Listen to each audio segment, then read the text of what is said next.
Hello from me, Lazar Hristov. Welcome to the next lesson of the series, Creating a Website from Scratch. Right now we are working on my third book, but it hasn't been uploaded to this website yet because it's not ready.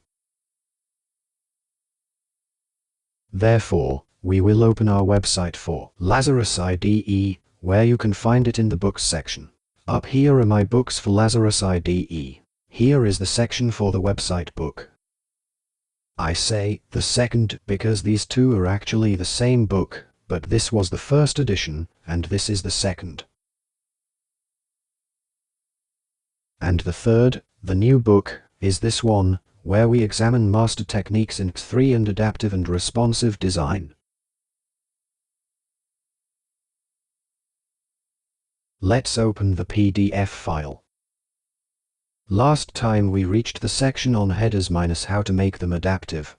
We reached an example that we will show now. However, I won't show the example itself, but we will examine it here, so we can carefully observe what I want to explain.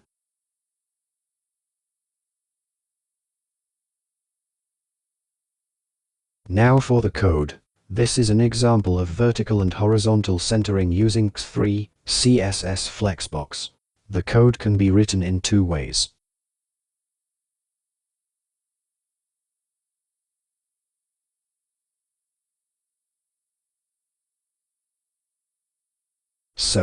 However, it turns out that here too we have a certain problem with the centering. What do I mean? Let's see now how it looks. Actually, the header is centered correctly relative to the uppercase letter M. However, relative to the lowercase letters, you can see that here the distance is larger than here.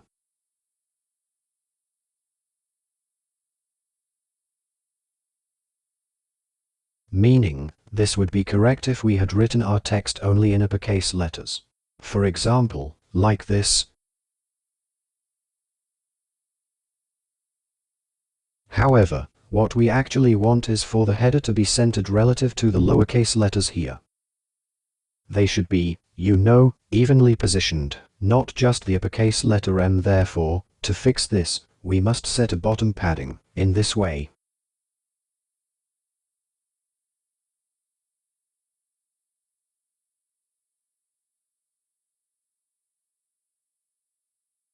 Now it is better centered. The next step is to make the header itself adaptive or flexible. To do this, we have three options. With media queries, just like with images, as well as with text, we can define and set from 1 to 6 breakpoints and write values for the text within them. We will do it with 2 breakpoints. For tablets -768 pixels, and for mobile devices -576 pixels.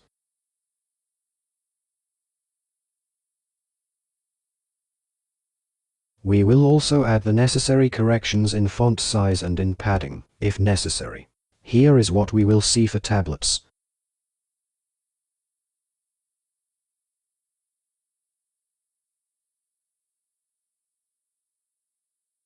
We will make the following corrections.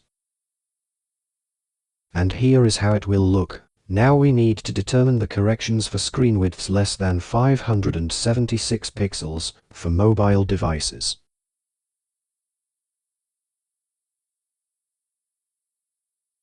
If we follow the same logic, we should further reduce the font size, but my advice is to test first.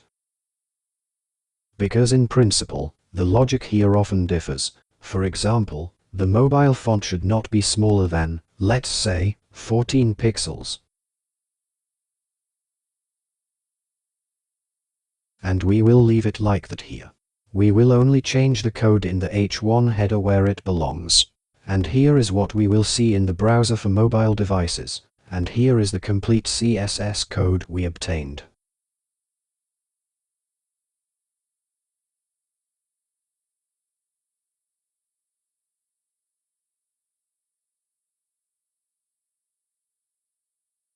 That is all for this lesson.